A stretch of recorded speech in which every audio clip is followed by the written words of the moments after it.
Hello friends. तो आज मैं आपके लिए लेके आया हूँ 5 मिनट्स कंसेप्ट ट्रिक्स। इस 5 मिनट्स का कंसेप्ट ट्रिक्स में आज हम लोग पढ़ने वाले हैं फॉर्मल चार्ज। तो चलिए शुरू करते हैं। देखिए फॉर्मल चार्ज होता क्या है। फॉर्मल चार्ज समझने के लिए हम लोग को पहले लेविस डॉट स्ट्रक्चर का तो बैकग्राउंड में जाना पड़ेगा। तो लेविस डॉट स्ट्रक्चर जो था हम लोग का, यहाँ पे देखिए लेविस डॉट जो स्ट्रक्चर था, लेविस डॉट स्ट्रक्चर में लेविस जो चाचा था वो क्या बताए थे, वो सिर्फ इतना इंफॉर्मेशन दिए थे हम लोग को कि मॉलिक्यूल्स के अंदर जो एटम्स है वो एटम्स आपस में कैसे एक दूसरे से कनेक्टेड है। जैसे मान लीजिए मैं H2O का मॉलिक्यूल्स लेता हूँ, H2O में जो ऑक्सीजन और हाइड्रोजन है वो कैसे मतलब आपस में कनेक्टेड है, ये इन्फॉर्मेशन हम लोग को बताए थे कि जब मॉलिक्यूल्स में एटम्स आता है तो आपस में कैसे कनेक्ट होगा, सिंगल बॉन्ड्स में या डबल बॉन्ड्स में या ट्रिपल बॉन्ड में कैसे कनेक्ट होगा, इतना इन्फॉर्मेशन दिया था। और क्या बताया था, जो पॉली एटॉमिक्स मॉलिक्यूल्स है उसके ऊपर जो चार्ज रहता है, वो जो चार्ज है वो केवल किसी इंडिविजुअल एटम्स के ऊपर नहीं रहता है। जैसे यहाँ पे CO3 2- में बोला ना, ये 2- ना तो कार्बन का चार्ज है ना तो ऑक्सीजन का चार्ज है, ये पूरा मॉलिक्यूल्स का होल चार्ज है। इतना इन्फॉर्मेशन हम लोग को निकल के आता है मतलब लेविस का कंसेप्ट से। इस कंसेप्ट से, इस दो कंसेप्ट के कारण क्या हुआ था, पूरा साइंटिस्ट लोगों का पैर में क्या हुआ था, लकवा मार दिया था मेरा भाई। मतलब इस दो इन्फॉर्मेशन को लेके साइंटिस्ट लोग आगे नहीं बढ़ पा रहे थे। मतलब इस दो इन्फॉर्मेशन को लेके साइंटिस्ट लोग क्या कर रहा था, जो मॉलिक्यूल्स के जो शेप है, जैसे हम लोग जानते हैं वाटर का शेप बेंट होता है हम लोग का, तो जैसे इस शेप है मॉलिक्यूल्स का शेप है या मैकेनिज्म्स है, मॉलिक्यूल्स का मैकेनिज्म्स है, वो क्या कर रहा था, इस दो इन्फॉर्मेशन से साइंटिस्ट लोग आगे नहीं बढ़ पा रहा था दो इन्फॉर्मेशन को लेके। तो इसके इस समस्या को समाधान करने के लिए क्या हुआ, फॉर्मल चार्ज का आगाज हुआ। फॉर्मल चार्ज क्या बताता है, जैसे यहाँ पे देखिए CO3 2- जो नेगेटिव चार्ज है ये किसी इंडिविजुअल एटम्स का नहीं है, पूरा मॉलिक्यूल्स का है। लेकिन फॉर्मल चार्ज से क्या कर सकते हैं हम लोग, मॉलिक्यूल्स के अंदर जितना भी एटम्स है सारा इंडिविजुअल एटम्स का हम लोग क्या निकल सकते हैं, इंडिविजुअल चार्ज निकल सकते हैं। जितना भी एटम्स है सारा इंडिविजुअल एटम्स का हम लोग चार्ज निकल सकते हैं। अब बोलेंगे सर सारा इंडिविजुअल एटम्स का चार्ज निकलने से हम लोग का समस्या का समाधान हो जाएगा क्या, मॉलिक्यूल्स का शेप हम लोग निकाल सकते हैं क्या, मैकेनिज्म निकाल सकते हैं? बिल्कुल निकाल सकते हैं। कैसे? देखिए अगर हम लोग इंडिविजुअल एटम्स का हम लोग चार्ज मिल जाएगा तो हम लोग क्या कर सकते हैं कि हर एक इंडिविजुअल एटम्स में इलेक्ट्रॉन का डेंसिटी हम लोग फाइंड कर सकते हैं, इलेक्ट्रॉन्स का अरेंजमेंट फाइंड कर सकते हैं। और जब इलेक्ट्रॉन्स का डेंसिटी और इलेक्ट्रॉन्स का अरेंजमेंट हम लोग को फाइंड हो जाएगा तो VSEPR थ्योरी के अकॉर्डिंग क्या होगा, इलेक्ट्रॉन्स का अरेंजमेंट अगर हम लोग को पता चल गया है एटम्स के ऊपर कितना इसका अरेंजमेंट है इलेक्ट्रॉन्स का, तो उससे हम लोग क्या कर सकते हैं, शेप निकाल सकते हैं। क्योंकि VSEPR थ्योरी क्या करता है, अरेंजमेंट ऑफ इलेक्ट्रॉन्स के ऊपर बेस होता है। तो अगर हम लोग को आपका इंडिविजुअल एटम्स का चार्ज निकल जाता है तो हम लोग क्या कर सकते हैं, इलेक्ट्रॉन डेंसिटी और इलेक्ट्रॉन अरेंजमेंट पता चल जाता है, जिससे हम लोग शेप आसानी से निकाल सकते हैं। और क्या होगा कि इलेक्ट्रॉन डेंसिटी अगर पता चल जाता है तो क्या हो जाता है कि हम लोग मैकेनिज्म अभी आसानी से निकाल सकते हैं। हम लोग को पता चलेगा कहाँ इलेक्ट्रोफाइल अटैक करेगा, कहाँ न्यूक्लियोफाइल अटैक करेगा।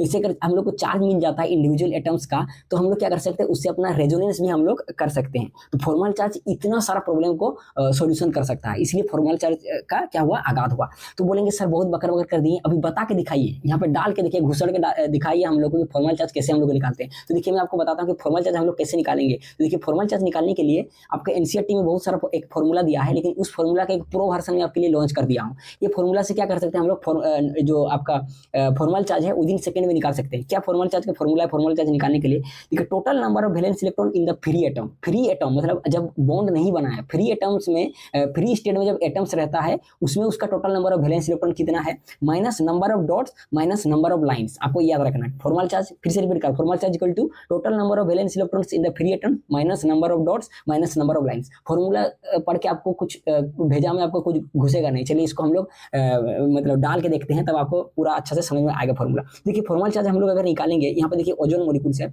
ओजोन में मैं क्या करता हूँ, फॉर्मल चार्ज निकाल के दिखाता हूँ। सबसे पहले मैं क्या करूंगा, स्ट्रक्चर एटम्स 1, 2 और 3 का बारी बारी से हम लोग सबका फॉर्मल चार्ज निकाल के देखेंगे। तो देखिए फॉर्मल चार्ज में निकालता हूँ, अगर फॉर्मल चार्ज अगर मैं स्ट्रक्चर 1 का निकाल के दिखाता हूं तो क्या निकालना पड़ेगा, सबसे पहले हम लोग का फॉर्मूला में जाएंगे, total number of valence electron in the free atom. Oxygen free state में जब रहता है उसका वैलेंस सेल में कितना इलेक्ट्रॉन रहता है, उसका वैलेंस सेल में 6 इलेक्ट्रॉन रहता है। उसके बाद देखिए क्या बता रहा है कि नंबर ऑफ डॉट्स हम लोग को निकालना है। नंबर ऑफ डॉट्स देखिए स्ट्रक्चर 1 में नंबर ऑफ डॉट्स मतलब लोन पेयर को मैं नंबर ऑफ डॉट्स यहाँ पे लिखा हूं, तो नंबर ऑफ डॉट्स कितना है, नंबर ऑफ डॉट्स मेरा 2 है। उसके बाद देखिए हम लोग को देखा नंबर ऑफ लाइंस, तो स्ट्रक्चर 1 में नंबर ऑफ लाइंस कितना है, नंबर ऑफ लाइंस 3 है, 1 2 3, तो 3, तो 6 - 5 हम लोग का क्या आ गया 1 आ गया, +1 आ गया। तो स्ट्रक्चर 1 में जो हम लोग फॉर्मल चार्ज निकालेंगे ये हम लोग का +1 निकल के आ जाएगा, +1 निकल के आ जाएगा। उसी प्रकार फॉर्मल चार्ज अगर मैं निकालूं आपका स्ट्रक्चर 2 का फॉर्मल चार्ज निकालूं तो देखिए क्या करेंगे, total number of valence electron free atom, free state में कितना वैलेंस इलेक्ट्रॉन रहता है, 6 इलेक्ट्रॉन रहता है। नंबर ऑफ डॉट्स देखेंगे, नंबर ऑफ डॉट्स यहाँ पे कितना है 4 है, नंबर ऑफ डॉट्स 4 है।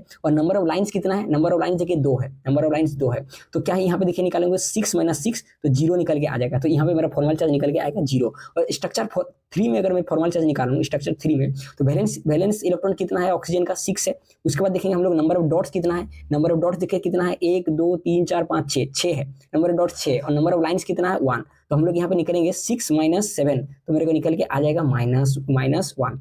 तो देखिए यहाँ का इसका जो फॉर्मल चार्ज है ये निकल के आता है अपने का -1 निकल के आता है। आशा करता हूँ ये आपको समझ में आया। तो फॉर्मल चार्ज इससे क्या कर सकते हैं हम लोग, बहुत आसानी से इंडिविजुअल एटम्स का हम लोग चार्ज निकाल सकते हैं। तो चलिए आगे बढ़िए, देखिए आगे एनसीईआरटी का कुछ लाइन है, रामबाण लाइन है, इसको अगर आप लगा दिए तो माँ कसम पूरा एग्जाम फोड़ दीजिएगा। तो देखिए एनसीईआरटी कुछ लाइन में डाल दिया हूँ, इसको देखिए क्या बता रहा है कि formal charge do not indicate real charge separation with in the molecule. Formal charge जो है वो रियल चार्ज नहीं है। जिससे हम लोग क्या करते हैं, जैसे इलेक्ट्रोनेगेटिविटी के कारण जो चार्ज होता था ना भाई मेरा, जैसे इलेक्ट्रोनेगेटिविटी के कारण, देखिए यहाँ पे मेरे को मिटाने दीजिए थोड़ा, देखिए क्या बता रहा है यहाँ पे, जैसे इलेक्ट्रोनेगेटिविटी के कारण, जैसे मान लीजिए HCl मॉलिक्यूल ले लिया, HCl मॉलिक्यूल में देखिए इलेक्ट्रोनेगेटिविटी के कारण इसके पास डेल माइनस होता था, इसके पास डेल प्लस होता था। जैसे इलेक्ट्रॉन ट्रांसफर के कारण होता था Na+ चार्ज होता था और Cl- चार्ज होता था। ये क्या है, ये सब रियल चार्ज है।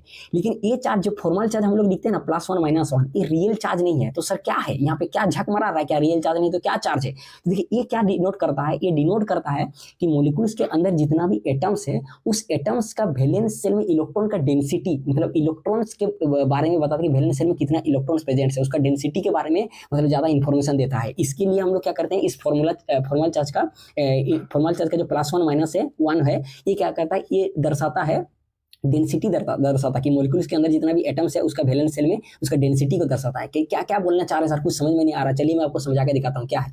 यहाँ पे देखिए क्या बोलने का मतलब है, यहाँ पे देखिए मैं +1 किया हूँ, इसका फॉर्मल चार्ज देखिए यहाँ पे मैं क्या किया हूँ +1 कर दिया हूँ। इसका मतलब क्या हो रहा, आप देखते हैं कि जो ऑक्सीजन है, ऑक्सीजन का फ्री स्टेट में इसका वैलेंस सेल में कितना इलेक्ट्रॉन्स रहता है, वैलेंस सेल में देखिए इसका 6 इलेक्ट्रॉन्स रहते हैं। लेकिन रियल में वैलेंस सेल में इसका 6 इलेक्ट्रॉन है, लेकिन असल में जब मॉलिक्यूल्स बना देता है तो इसका वैलेंस सेल में इसका कितना इलेक्ट्रॉन्स है, हम लोग काउंट करके देखते हैं। देखिए कितना इलेक्ट्रॉन्स है, देखिए 1 2 3 4 एंड 5। देखिए यहाँ पे देखिए ये जो एटम्स है, ये एटम्स जो है, देखिए यहाँ पे ऑक्सीजन जो है, यहाँ पे आप क्या बना रहा है, ये जो 2 बॉन्ड है, 2 बॉन्ड में आपका 4 इलेक्ट्रॉन है। लेकिन 4 इलेक्ट्रॉन में 2 इलेक्ट्रॉन केवल इसका है, मतलब ऑक्सीजन 1 का है, लेकिन और 2 इलेक्ट्रॉन तो ऑक्सीजन 2 का है। लेकिन अपना जो है, अपना इलेक्ट्रॉन्स कितना है, अपना इलेक्ट्रॉन्स इसके पास 2 ही है, अपना इलेक्ट्रॉन्स इसके पास 2 ही है।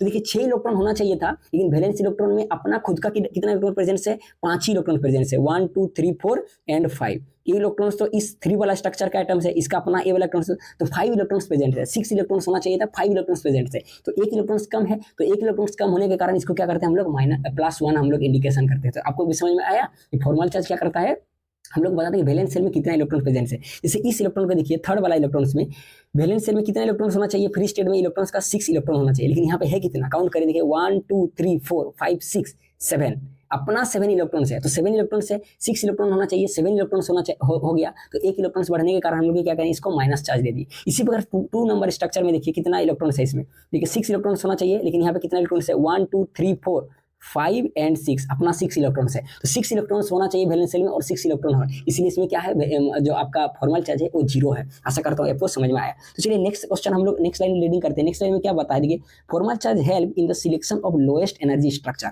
Lowest energy structure is the one with the smallest formal charge. Formal charge क्या करता है, देखिए आपको पता है कि मॉलिक्यूल्स जो है एक से ज्यादा मतलब आपका स्टेट में रेजोनेटिंग स्ट्रक्चर में आपका एग्जिस्ट करता है। फॉर्मल चार्ज हम लोग को मतलब ये फाइंड करने में मदद करता है कि सारा रेजोनेटिंग स्ट्रक्चर में कौन सा रेजोनेटिंग स्ट्रक्चर जो है वो सबसे ज्यादा स्टेबल है।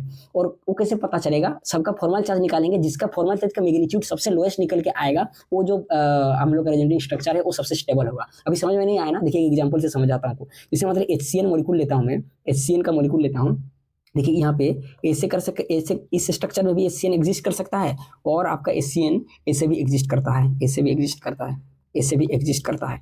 तो देखिए तो देखिए इसका अगर फॉर्मल चार्ज में निकल के दिखाऊं तो फॉर्मल चार्ज इसमें देखिए इसका जीरो निकल के आएगा, इसका जीरो निकल के आएगा, इसका जीरो निकल के आएगा। इसका फॉर्मल चार्ज निकालूं तो इसका जीरो निकल के आएगा, इसका +1 निकल के आएगा और इसका -1 निकल के आएगा। तो दोनों में फॉर्मल चार्ज का मैग्नीट्यूड देखेंगे तो देखिए यहाँ पे सबका जीरो मैग्नीट्यूड है फॉर्मल चार्ज का, लेकिन इसमें +1 आ गया। फॉर्मल चार्ज अगर ज्यादा हो जाएगा तो एनर्जी ज्यादा हो जाएगा, एनर्जी ज्यादा हो जाएगा तो स्टेबिलिटी कम हो जाएगा। यहाँ पे देखिए फॉर्मल चार्ज कम है मतलब एनर्जी कम, एनर्जी कम मतलब स्टेबिलिटी ज्यादा। तो हम लोग को जो बेस स्टेबल स्ट्रक्चर है रेजोनेटिंग स्ट्रक्चर उसको फाइंड करने में भी हम लोग को फॉर्मल चार्ज मदद करता है। आशा करता हूँ आपको ये समझ में आया। अगर